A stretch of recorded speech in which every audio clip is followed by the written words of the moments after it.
this opportunity to welcome you to our post-cabinet press briefing, and of course as well to wish you a very happy and productive and prosperous 2015. And we do look forward to working with you throughout this year. I know there will be very busy parts of this year, and we do look forward to working with you and extending our cooperation and support while we expect you to do the same as well. This morning, the head of the Presidential Secretariat and Secretary to the Cabinet, Dr. Roger Luncheon, will bring you highlights from a number of matters Cabinet wish to bring to the public's attention through you, the media, after which we will entertain questions on his opening statement, and subsequently we would have an open scenario where, meaning you can ask any other question of a topical nature of the HPS and Cabinet Secretary. I'll have Dr. Roger Luncheon present to us now his opening presentation, and then we will proceed to the questions subsequently. Dr. Luncheon. Thank you, Kwame, and good morning again, ladies and gentlemen of the media.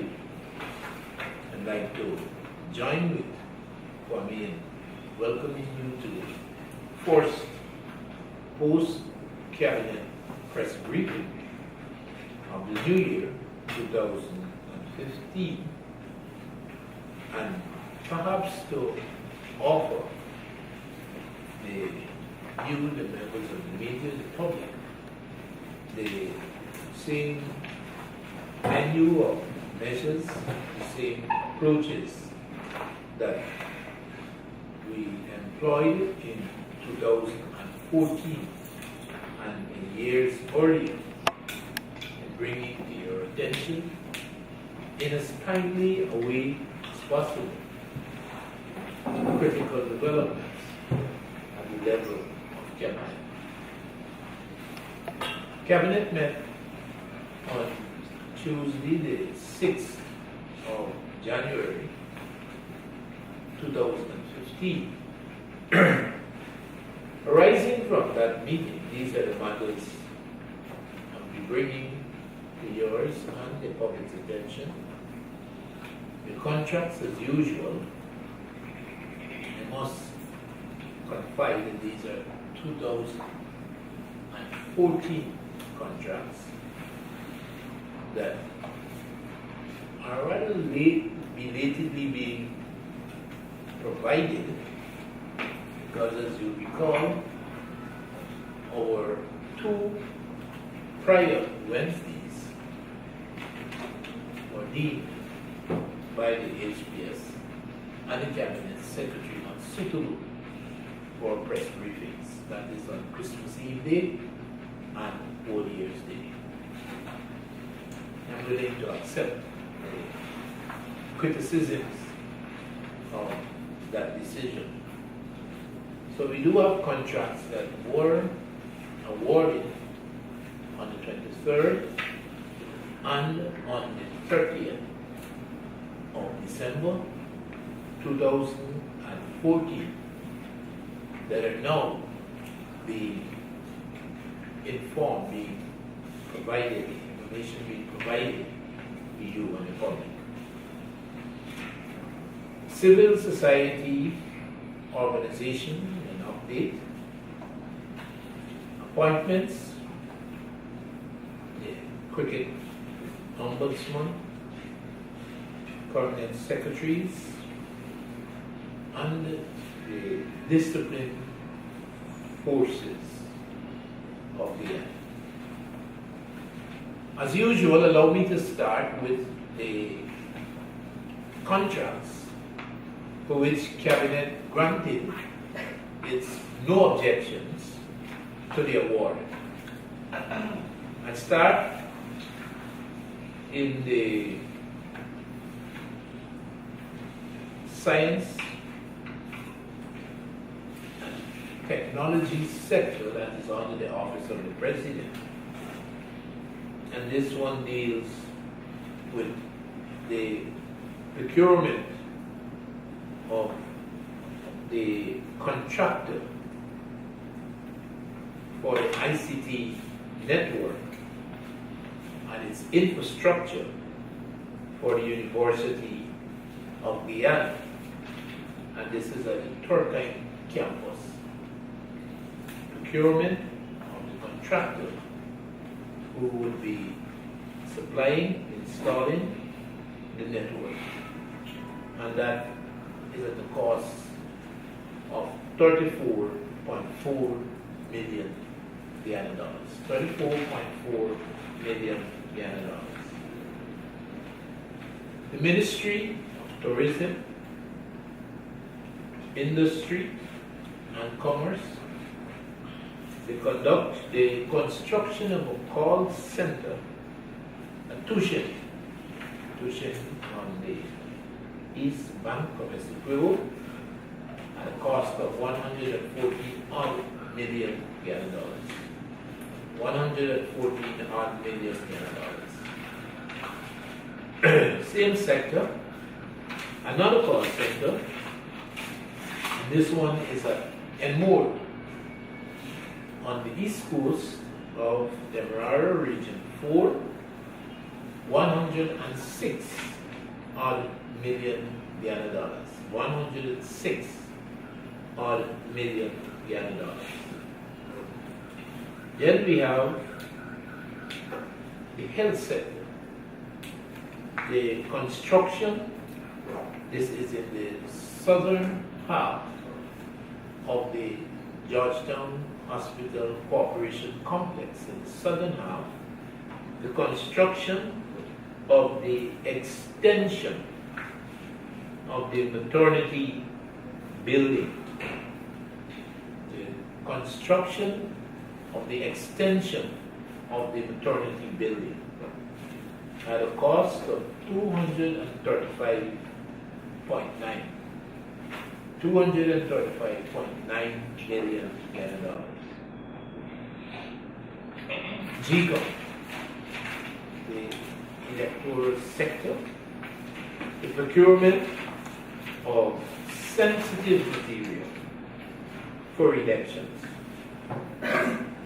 These includes matters of items such as ballot boxes, security seals, paper, and such like. 169,000 US. Mathematicians have advised approximately 35.2 million Guyana dollars. Sensitive material, the GECOM, 35.2 million Guyana dollars. Still in GECOM, the procurement of Duracell batteries, $20 million. $20 million worth of batteries. We are Duracell batteries. Duracell batteries. Then the security sector, procurement of reconditioned vehicles for the Guyana Police Force, 90.2 million Guyana dollars, 90.2 million Guyana dollars. At the Chelly Jagan International Airport, the relocation of the instrument landing system, the distance measuring equipment,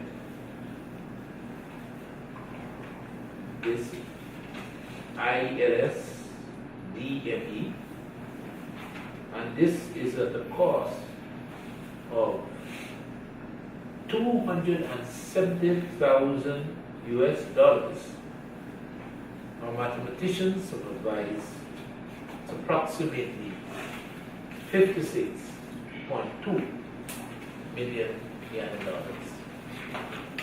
So in the context of the expansion, we have the relocation of the instrument landing system and the distance measuring equipment at a cost of $56.2 million. Public Works, Sea Defense, and we're here at Friendship on the east bank of Demerara, Region 4, construction of river defenses at a cost of $144.1 million.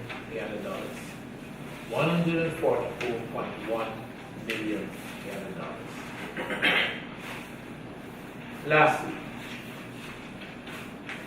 Ministry of Tourism, Industry and Commerce,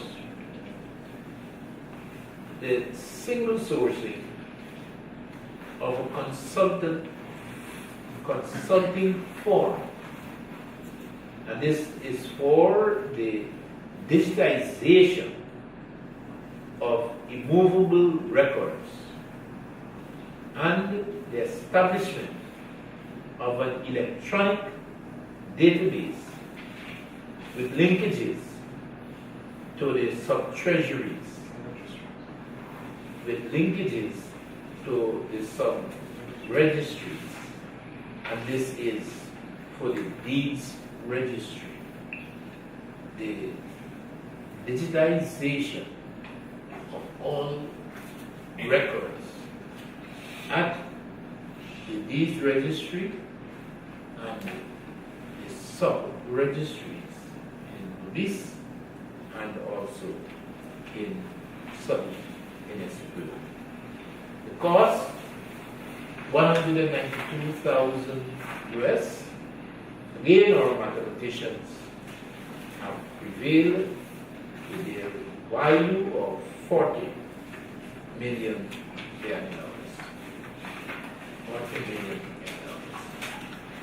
Those, ladies and gentlemen, were the contracts for which Cabinet granted its no objection over a period last month, December 2014. Other matters,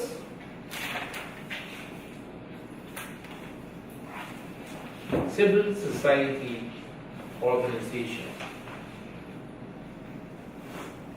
Cabinet followed up on issues surrounding the December the 17th gathering by Mr. Mozart Thomas and his supporters intended to establish a governing body for civil society organizations in Guyana. As you would recall, the government of Guyana had distanced itself publicly from the event, the sponsor, and the planned organization, rejecting the reach out by the organizer, Mr. Mozart Thomas.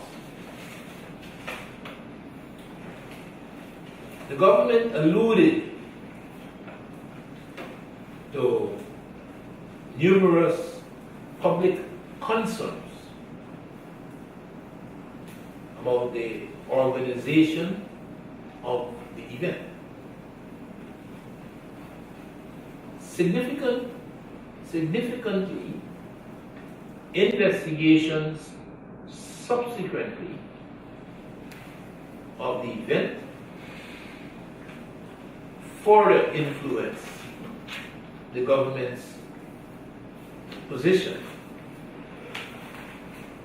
the latest disclosure seemingly justified the original position of the government of Guyana and its reservations. The services provided by the government of Guyana at the Guyana International Convention Center provided to the organization for their December the 17th gathering have, Cabinet was recently informed, gone unpaid, as the check for $4 million was not honored by the bank.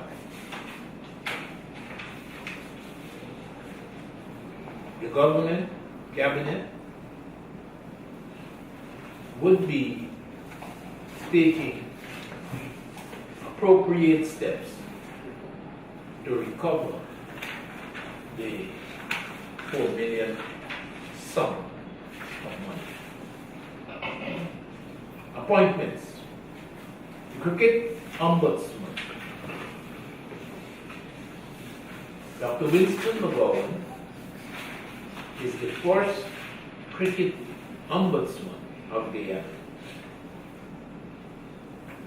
Dr. McGowan was appointed Cricket Ombudsman by Minister Dr. Frank Anthony of the Ministry of Culture, Youth and Sport, and this was subsequent to Cabinet's approval. The post of Cricket Ombudsman is new to Guyana and is a feature of the recently enacted Cricket Administration Law. June the 20th was enacted in Parliament and assented to by the President in August. Dr. President Ramata assented in August. Among his responsibilities as the Cricket Ombudsman, Dr. McGowan is responsible for those elections at the or of the recognized cricketing organizations in Guyana of their officials. Essentially, from henceforth, and in accordance with the provisions of the Cricket Administration Law, the elections of officers of these recognized cricketing organizations would be conducted à la Cricket Ombudsman. Further appointments, permanent secretaries. The Deputy Permanent Secretary, Mr. Patrick Finlay, has been appointed the Permanent Secretary in the Ministry of Labor, Human Services and Social Security, with responsibility in the labor sector. Mr. Danishwar Dionarai, the Deputy Permanent Secretary in the Ministry of Tourism, Industry and Commerce, has been appointed to act as the Permanent Secretary in the self-same Ministry of Tourism, Industry and commerce. Lastly, colleagues, 2015 promotions, the discipline forces. Congratulations are extended, have been extended to the officers and to the ranks of the disciplined forces of Guyana who have been promoted in 2015. These congratulations also extend to the families of those officers and ranks who were successful in being promoted in the year 2015. Ladies and gentlemen, those are the matters I wanted to bring to your attention. And as Kwame indicated, matters arising from my opening statement and indeed from any other topical matter of your consideration. Appropriate game for Cabinet Secretary's attention. Thank you. Okay, you may proceed by first identifying yourself and leading your house. Okay. Adam Harris, Prime News. Sir, you spoke of a vote of $169,000 was sensitive to the period for the elections, and you included ballot boxes. Now, we've been having elections for God knows how long, and every election has had ballot boxes. And you talked about improved ballot boxes. Why do we need to buy more ballot boxes? One of the realities is that the challenges to the results of the general and regional elections demanded the preservation of evidence. And it is in that context that somewhere in Guyana, presumably in the coffers or under the security of GCOM, are ballot boxes stuffed, maybe not stuffed, filled with ballots cast, and heaven knows how far back. But what it does illustrate is that in the absence of a formal resolution legally of these challenges, GCOM is by no means inclined to dispose of the evidence, and so it reposes somewhere in GCOM's hands, in GCOM's secure facilities, ballot boxes from 2000 and whenever, where general and regional elections were held and results credited. If follow, sir, wouldn't the holding of an election negate challenges to previous elections? For example, I can't challenge the 2006 elections, can I? An academic exercise, yes. To prove a point, yes. Of course, to undo what the elected government executive did in a completed term, it's impossible. I quite agree with you. But there's nothing wrong with proving a point. And I think that that has not been lost on those who intend to have points proven, as well as GCOM, that ultimately will have to bear the brunt of making declarations that may or may not be adverse to points proven. Any other questions? Is there anyone else? Ms. So, anyone else? It is Yes. I'm trying to finish them is Which is, sorry? them is Demaris. Damn news? Demaris. Oh, Caribbean is that city quickly. With regard to what you said about the civil society, I think that was held at the conference center. First of all, has there been any attempt on the part of the government to contact the individual to find out the reason? And has there been any attempts at a non-legal resolution? I would want to believe that under the rubric of appropriate steps to be taken would be included those and perhaps other interventions by central government. As I sit here, other than knowing that interventions, appropriate interventions will be made, I'm at a serious disadvantage by listing what those interventions could possibly be. okay.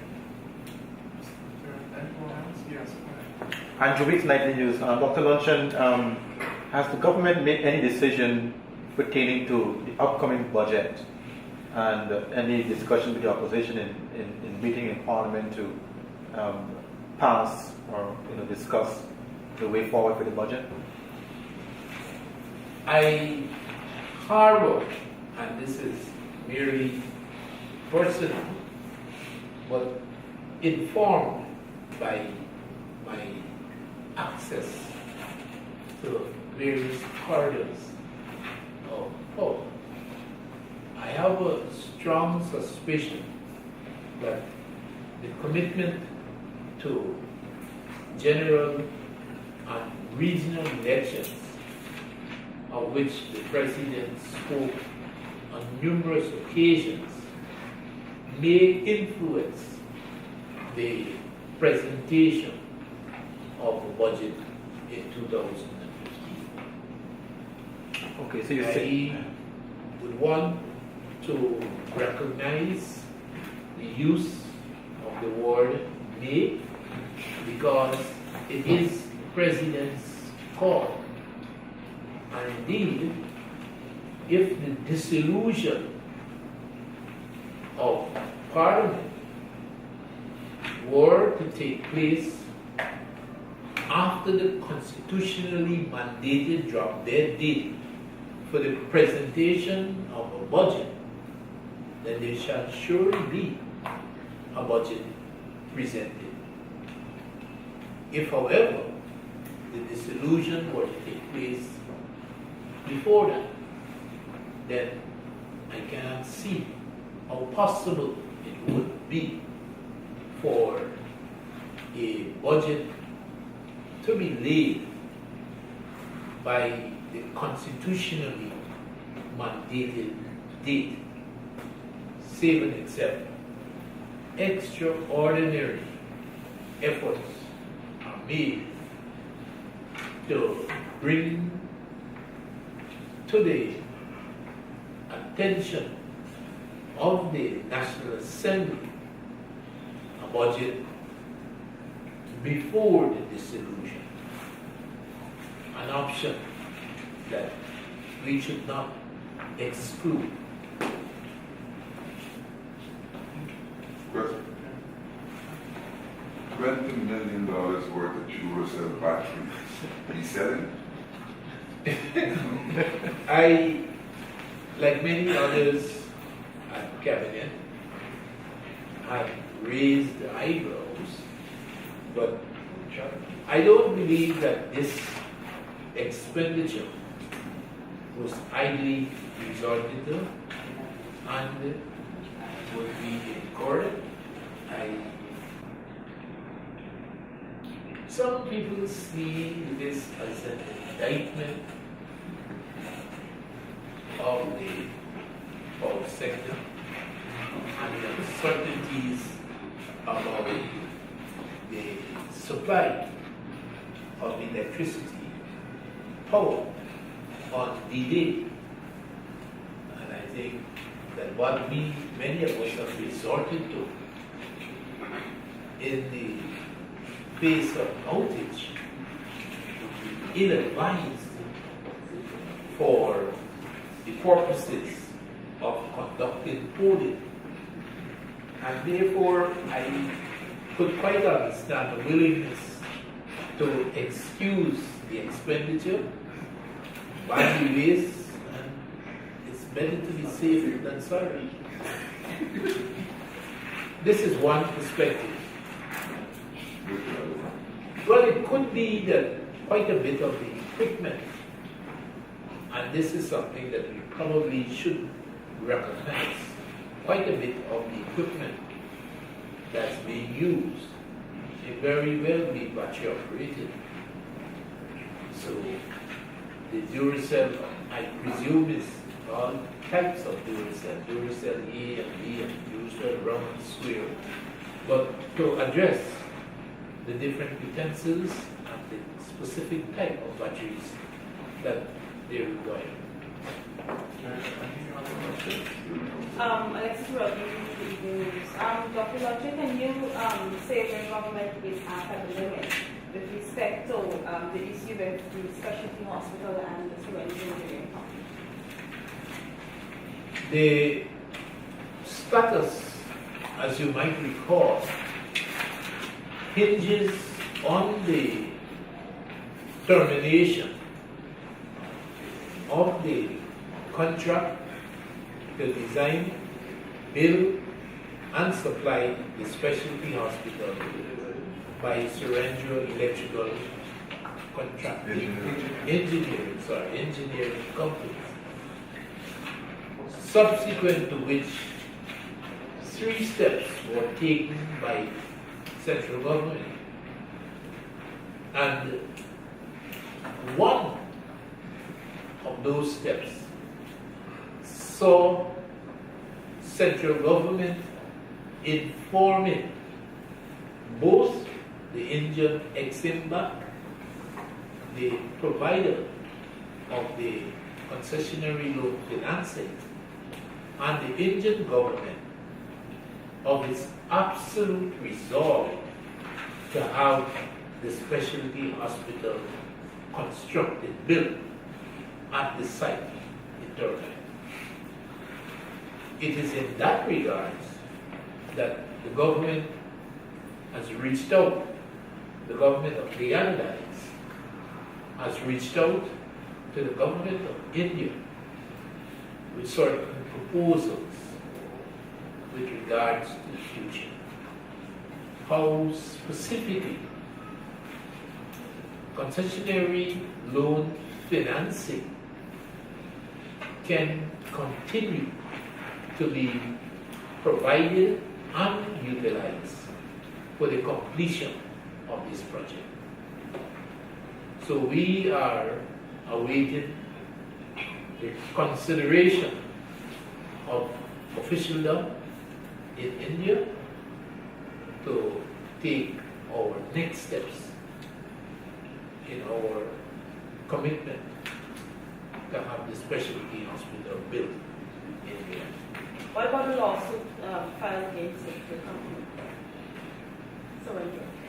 Well, I believe that you may have to consult with the legal fraternity employed by central government in pursuit of that matter. We feel rather strongly that a good case has been made, and indeed, apart from the preliminaries that are exhaustively slow, I feel that the government, and specifically the client, the Ministry of Health, feels that they can indeed recover public funds that have been expended, as well as perhaps recover or pay damages for the delays and for the distress that has been caused by the actions of the contractor. Sir, Would you? Good afternoon, sir. Kian Wilbur, Petro News. The last time we spoke on the Brazil to Guyana fiber optic cable project, you said that you were in talks with a local firm and one from a neighboring country. Could you say what's the status of those discussions? And to follow up on that, former Auditor General Anand Gulsuran had made the comment or expressed worry about the fact that the nation is probably saddled with a 32.8 million US loan taken from a Chinese bank in relation to this ICT project, and we would have to repay until 2032. Could you give your comments on that as well? Well, I don't recall making a comment about discussions with the local forum and a foreign forum. My recollection and indeed what occurred was a consortium that included a local forum and a foreign forum consortium were engaged, and I should say are engaged, with central government on the way forward, essentially to ensure the serviceability of the fiber.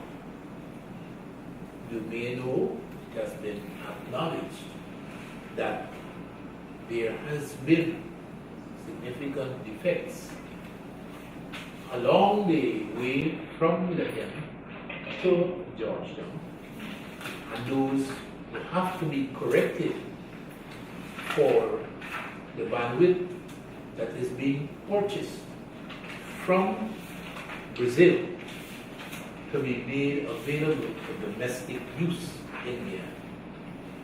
And the engagement with the consortium of the local Guyanese forum and the external forum dealt specifically with the quid pro quo.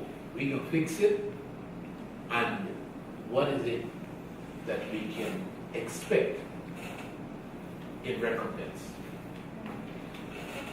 We do have a form proposal that is under consideration from the consortium dealing with the quid pro quo. What would be provided in exchange or to meet the cost of repairing the cable and restoring it to serviceability. So far as former Auditor General Gulsuran's comments are concerned, I would prefer to engage with, not in any way disparaging your recall of what he said, but I think for the interest of clarity that I need to be advised specifically what the former Auditor General said, what his reservations were, before I could mount a reasonably adequate response to his concerns. Rebecca Lange, again, Chronicle. Dr. Luncheon, with Cabinet, no objection to the relocation of the ILS and ENE at CGIA. Would it be possible for you to give us an update on the status of the expansion of CGIA? Well, I could only advise in general to say that the expansion project is ongoing. That yes, there have been teething problems where, at least on 2 occasions, the officials at CGIA Inc. have had to resort to further engagements with Cabinet to review the design of the expanded CJI. Whilst, of course, concurrently, work in other areas are ongoing.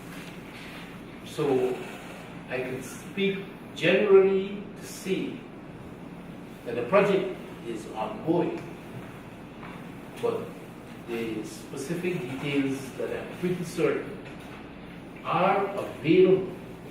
You may very well have to either speak to the CEO and officials at CJIA and or the Ministry of Public Works. Yes, I am. No. Sorry. You wanted to ask? Yes. Yes. Dr. Luncheon, has there been any consideration towards the allowing TTCell to have its own fiber optic cable? I'm not certain what immediately is for the consideration. If I took it at face value, then the question is directed wrong, because we have granted the approval. I thought I made that disclosure. Maybe I did. That's why you're asking the question. But if I did, I beg to be excused. I think it was indeed error on my part, but on the office of the president part, because the president is the Minister of Information. But we did grant the Digicel approval. They requested approval for landing cable, fiber optic cable, in Vienna, and we did give approval. What if I did make the disclosure earlier? What is necessary now is for Digicel to advise what are the steps that they plan to take to use this no objection, this approval given by the government, the land cable in Vienna, to make that a reality.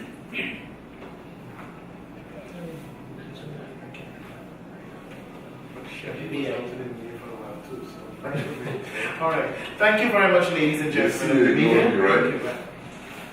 Yeah, Alan, you had 3 times already. no, only 2. Give me the third one now. She came first. Okay, go ahead. Yeah. Go ahead.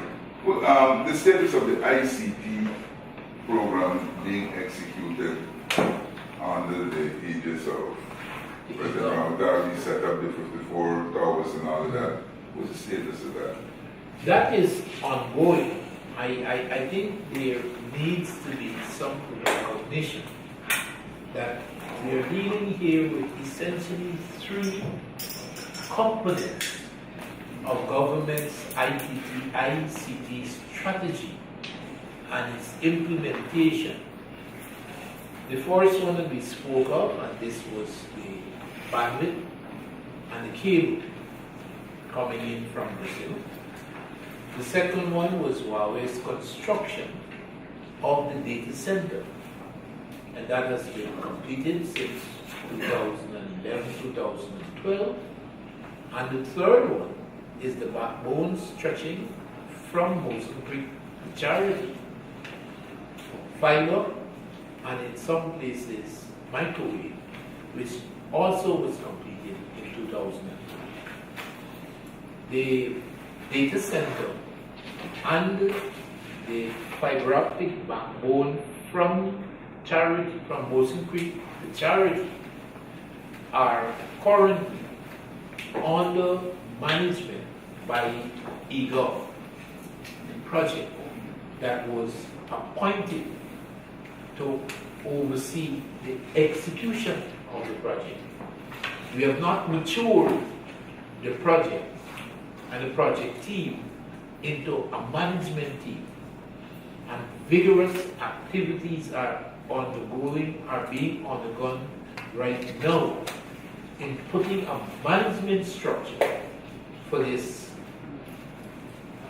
data center and the fiber optic network. The relationship between that fiber optic network and the one running along the same way and introduced by GPL, is it the same fiber optic cable? No, they're totally different, and I don't think that GPL fiber is indeed in any way to complement or anywhere comparable to this network. It perhaps can indeed be seen as an accompaniment, but it is not in any way related, it is not a part of.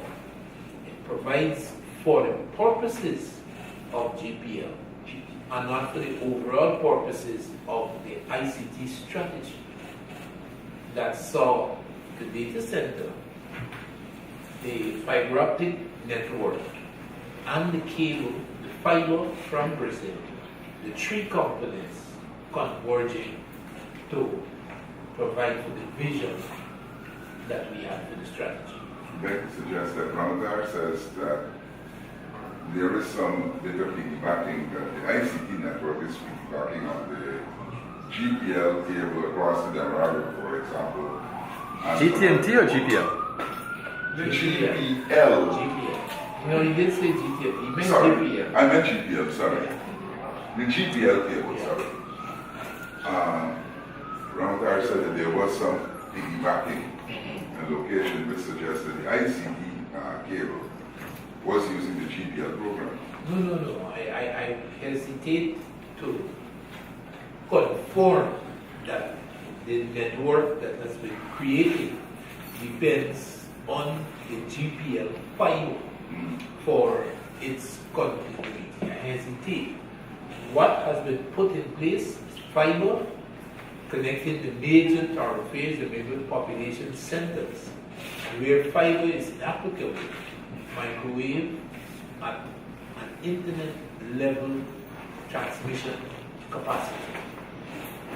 So GPL fiber is additive, but it is not necessarily a component, a fixed component of this network.